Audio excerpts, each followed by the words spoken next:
Have you ever wondered what happens to people who walk into the woods and simply cease to exist, as if the earth itself opened up and swallowed them whole? Intra. Welcome to another journey into the darkest corners of American history. Today, we're traveling to the remote mountains of West Virginia, to a place where reality itself seems to bend and break. This is a story that will challenge everything you think you know about disappearances, about the wilderness, and about what might be waiting in the shadows between the trees.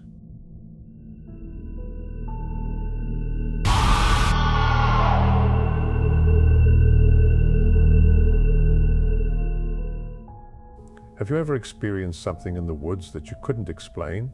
Something that made your blood run cold? Share your story with us. It was the summer of 1978.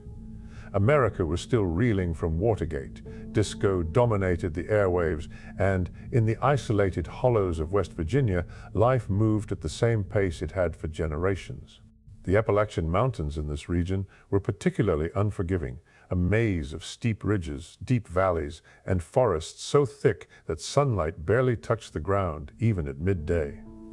Harpers Creek was a community of maybe 200 souls, scattered across the mountainsides in houses that clung to the slopes like determined barnacles. The nearest town of any size was Beckley, almost 40 miles away over treacherous mountain roads that became impassable in winter. Most families in Harpers Creek had been there for generations, descendants of coal miners, loggers, and homesteaders who had carved out an existence in these hostile mountains through sheer stubborn will. The people of Harpers Creek were tough, self-reliant, and deeply superstitious. They had to be. The mountains had a way of humbling even the proudest, the strongest, the most confident. There were places in those woods that the old-timers warned their children never to go. Places with names like Devil's Backbone, Widow's Hollow, and the Screaming Rocks. Sarah Whitmore was 19 years old in the summer of 1978. She was the middle child of 5, daughter to John and Patricia Whitmore, who ran a small general store in the heart of Harpers Creek. Sarah was known throughout the community as a bright, capable young woman with plans to attend nursing school in Charleston that fall. She had worked hard to save money, taking odd jobs around the community, cleaning houses, helping with harvests, whatever work she could find. Sarah was also an experienced hiker. She had grown up in these mountains, knew the trails as well as anyone her age, and had never been one to frighten easily. She carried a hunting rifle as comfortably as a purse, could read the weather in the clouds, and knew which plants were safe to eat and which would kill you within hours. On July 23, 1978, a Friday, Sarah told her parents she was going to hike up to Eagle's Rest, a rocky outcropping about 5 miles from town. It was a popular spot among locals, offering spectacular views of the valley below. Sarah had been there dozens of times before. She wanted to spend some time alone, she said, to think about the future, to mentally prepare for the big changes coming in her life. Her father wasn't entirely comfortable with her going alone, but Sarah was an adult, and she was certainly capable. She packed a small backpack with water, some sandwiches, a flashlight, matches, and her grandfather's old compass. She wore sturdy hiking boots, jeans, and a bright yellow windbreaker that would make her easy to spot from a distance. She kissed her mother goodbye, promised she'd be back before dark, and set off around 10 in the morning. Eagle's Rest was accessible by a well-worn trail that wound through mixed hardwood forest, gradually ascending the mountain's western slope. The weather that day was perfect: clear skies, mild temperatures, a gentle breeze. There was no reason to expect any problems. But Sarah never came back. When dusk fell and she hadn't returned, Patricia Whitmore began to worry. By 9 p.m., when full darkness had settled over the mountains and Sarah still hadn't appeared, worry had transformed into panic. John Whitmore immediately called his neighbors, and within an hour, 15 men had assembled at the store, armed with flashlights, rope, and determination. They set out in the darkness, following the trail to Eagle's Rest, calling Sarah's name until their voices were hoarse. The beam of their flashlights cut through the forest, creating dancing shadows that seemed almost alive. But there was no response, no sign of Sarah. They reached Eagle's Rest around midnight. The rocky outcropping was empty, silent, peaceful, under the stars. There was no evidence Sarah had been there. No footprints in the thin layer of dust on the rocks, no candy wrapper or cigarette butt, nothing to indicate recent human presence.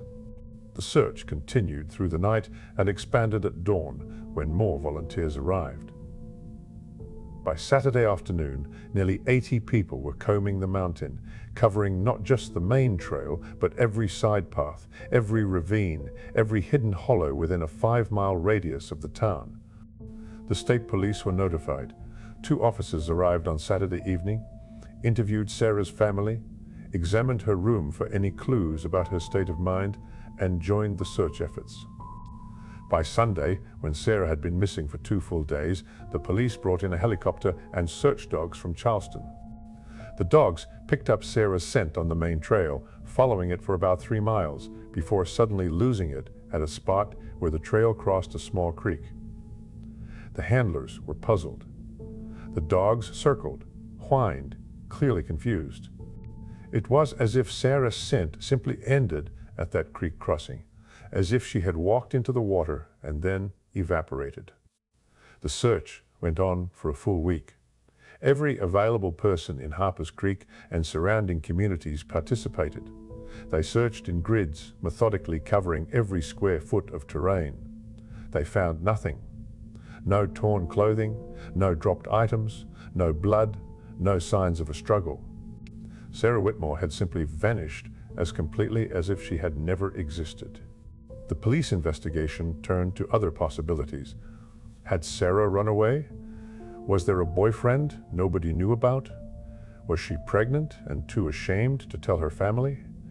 Her parents insisted that none of these scenarios made sense. Sarah was excited about nursing school, had been talking about it constantly.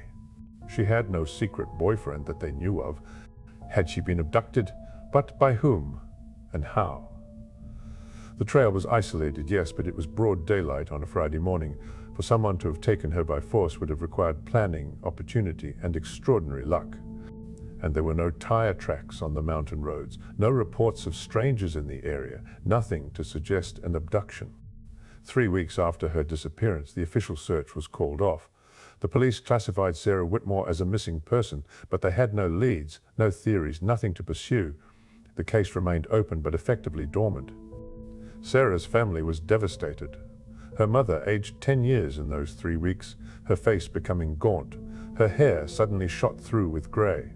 Her father became withdrawn, barely speaking, spending hours staring at the mountains as if he could force them to yield their secret through sheer willpower. But then, exactly 1 month after Sarah's disappearance, something happened that transformed the case from a tragic mystery into something far more disturbing. A young boy named Timothy Marsh, only 8 years old, was playing in the woods behind his family's house on the outskirts of Harpers Creek. It was late afternoon, and he was supposed to stay within sight of the house, but boys will be boys, and he had wandered a bit farther than he should have, following a rabbit he wanted to catch. Timothy found himself in a small clearing he'd never seen before, which was strange, because he thought he knew every inch of the woods around his house. In the center of the clearing stood a massive oak tree, its trunk easily 6 feet in diameter, its branches spreading out like gnarled arms reaching for the sky. And there, leaning against the base of that oak tree, was Sarah Whitmore. Timothy froze, his heart hammering in his chest. He knew who she was. Everyone in Harpers Creek knew Sarah, and he knew she'd been missing for a month.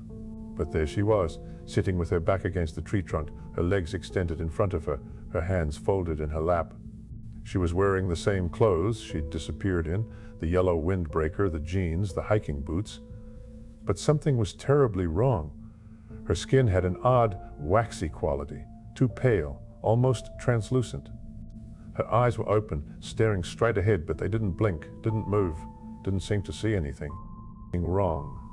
His father, a coal miner named Jack Marsh, grabbed a shotgun and ran toward the woods, following his son's directions. Other neighbors, hearing the commotion, joined him. Within minutes, a group of 6 men was pushing through the underbrush toward the clearing Timothy had described.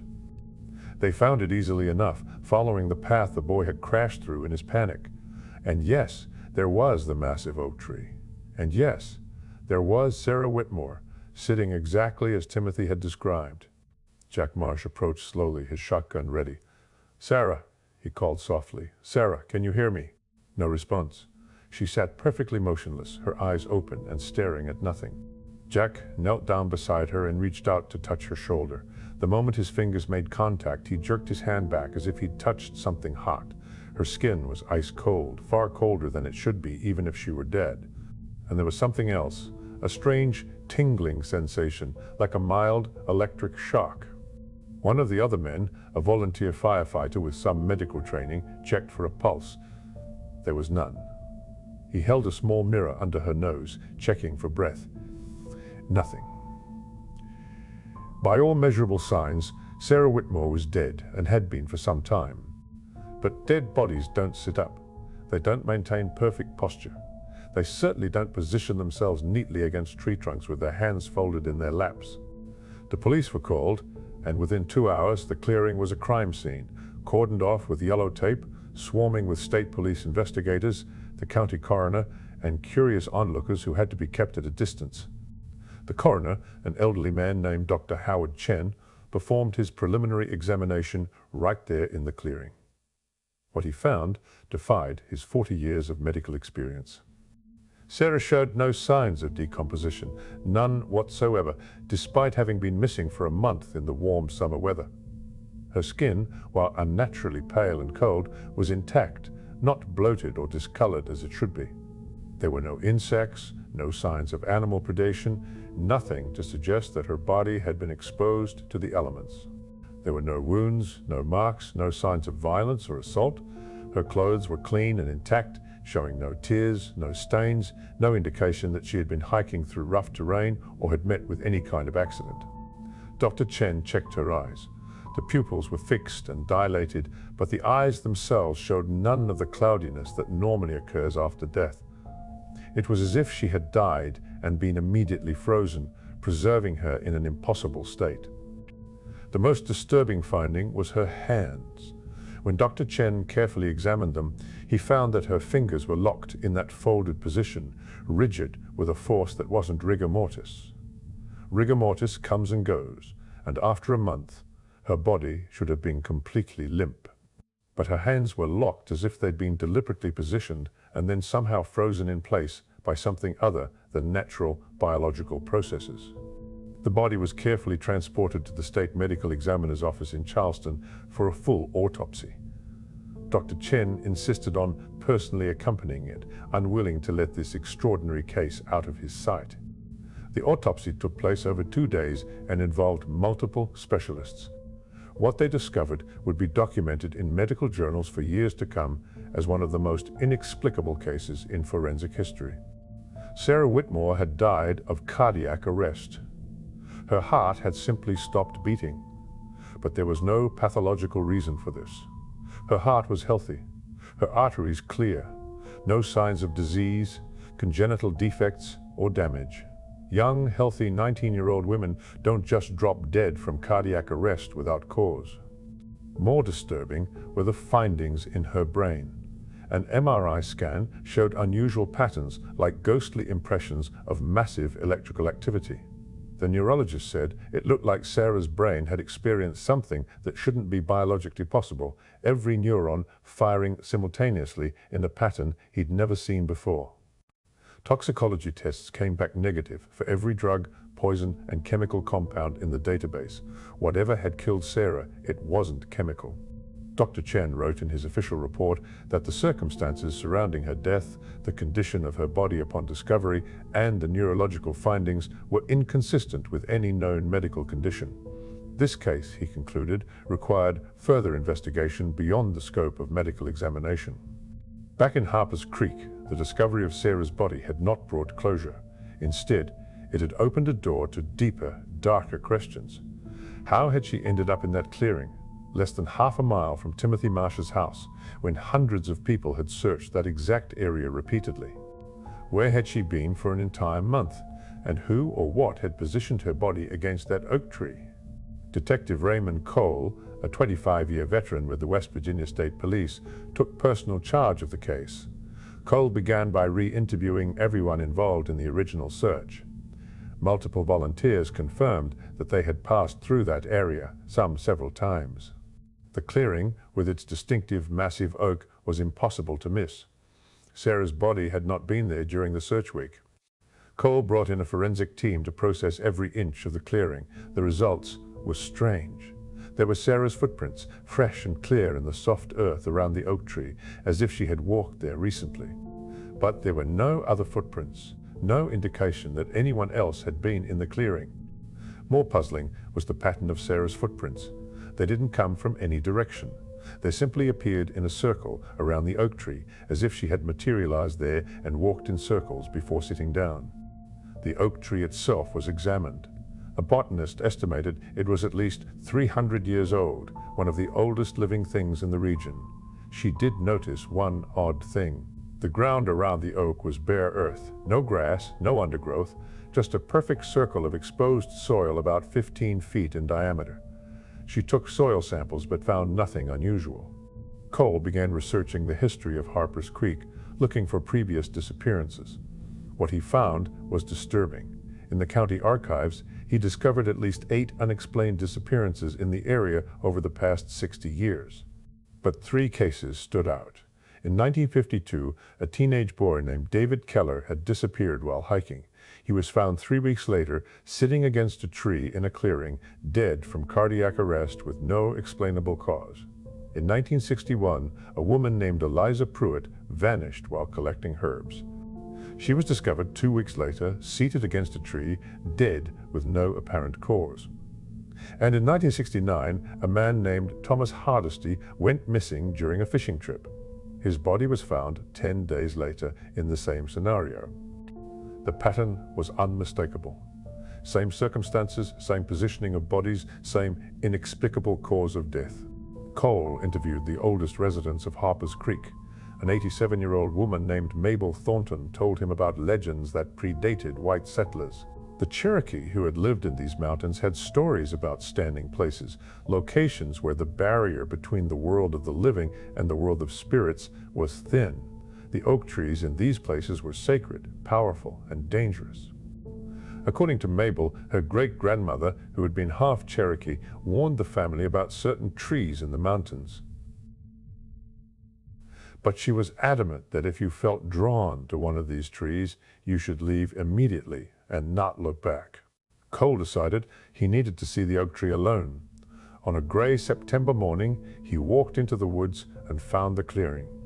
When he stepped into it, he immediately felt something change. The ambient sounds of the forest seemed to fade. The air felt thicker, harder to breathe. He approached the oak tree and placed his hand on the bark. The moment his skin made contact, he felt a vibration, a humming energy that pulsed through the wood and into his body.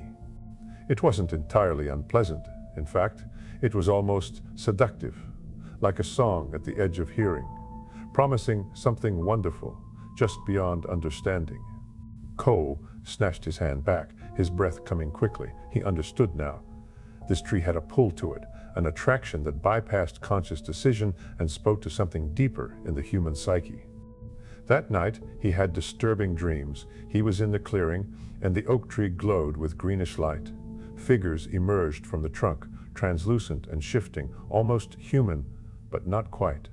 They reached out to him, beckoning, and he felt an overwhelming desire to approach, to let them take him, to understand what lay beyond the doorway. He woke up gasping, drenched in sweat. He never returned to the clearing. The story doesn't end there. Over the decades since Sarah's death, there have been 3 more disappearances following the same pattern. In 1989, a hunter named Michael Russo vanished. His body was found 12 days later, sitting against the oak tree. In 1998, a college student disappeared. She was discovered 3 weeks later in the same clearing. And in 2011, a tourist from Ohio went hiking despite warnings. She was found 2 weeks later in that same familiar pose. Each time, the medical findings were identical: cardiac arrest with no apparent cause, unusual neurological findings, bodies showing far less decomposition than should be possible. And each time, no other footprints, no evidence of how the body got there, no rational explanation. The clearing has been officially closed to the public. Warning signs mark all trails leading to it. The oak tree has been studied by botanists, geologists, even paranormal investigators. None found anything definitive. The people of Harpers Creek have learned to live with the mystery. Parents teach their children never to go near the oak tree clearing. Hikers stick to marked trails. And on quiet nights, people lock their doors and stay inside. Timothy Marsh, now in his 50s, never went back to those woods. He moved away after high school. But in a 2019 interview, he said something that captures the lingering horror of the case. "I was only 8 when I found her," Timothy said, "but I'll never forget how she looked, sitting there so perfectly still, so perfectly positioned. It wasn't natural. Something put her there, arranged her just so, like a display, like a message. And the worst part is that for just a second before I ran, I could swear her eyes moved. They shifted to look directly at me. And in that moment, I saw something in her eyes I can't describe. It wasn't fear or pain. It was knowledge. Like she had seen something, learned something that no human should ever know. The oak tree still stands, growing larger each year. The circle of bare earth has expanded to nearly 20 feet in diameter. Nothing grows there. The soil tests show nothing unusual, yet nothing will grow in that circle. Local wildlife avoids the clearing. Deer trails pass around it, never through it. Birds don't nest in the oak's branches. Even insects are scarce near the tree. It's as if nature itself recognizes something wrong there. Dr. Chen, now in his 90s, still keeps copies of all the autopsy reports in his personal files. In a conversation with a colleague years ago, he admitted something he'd never said publicly. "I've seen thousands of dead bodies in my career," Chen said, "but the oak tree victims are different. When you look at their cells under a microscope, there's something missing. I don't have a name for it. It's not a physical structure, but it's gone, extracted somehow, as if something drained a fundamental essence from them, leaving just the shell behind." Detective Cole died in 2003, but he left a sealed envelope with his daughter, opened in 2010. It contained his personal notes on the case, including theories he never included in official reports. Cole wrote, "That tree is a threshold, a boundary between our reality and something else. Sarah Whitmore and all the others didn't just die. They were taken, pulled across a line that separates our world from something we can't comprehend. Some part of them still exists there, in that other place, experiencing something we have no words for. The bodies we find are just echoes, shadows left behind. Stay away from that tree. Stay away from that clearing. And if you ever feel drawn to it, if you feel an unexplainable urge to visit, fight it with everything you have. Because once you cross that threshold, there may be no coming back." The Sarah Whitmore case remains officially unsolved. No one has ever been charged. The FBI lists her as a victim of death by unknown causes. But in Harpers Creek, everyone knows the truth, even if they can't put it into words that make scientific sense. The mountains are old, older than human memory, and in their depths, in their hidden valleys and ancient forests, there are doorways to places we were never meant to go. The oak tree in Harpers Creek is one such doorway. And it's still standing, still waiting, still calling to those who venture too close.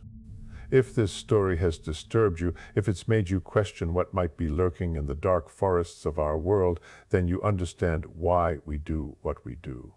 Subscribe so you don't miss our next investigation into the unexplained. Leave a comment about your own experiences with places that felt wrong, places that made your skin crawl for reasons you couldn't explain. And share this video with anyone who appreciates mysteries that have no easy answers. Sometimes the most terrifying stories are the ones that might just be true.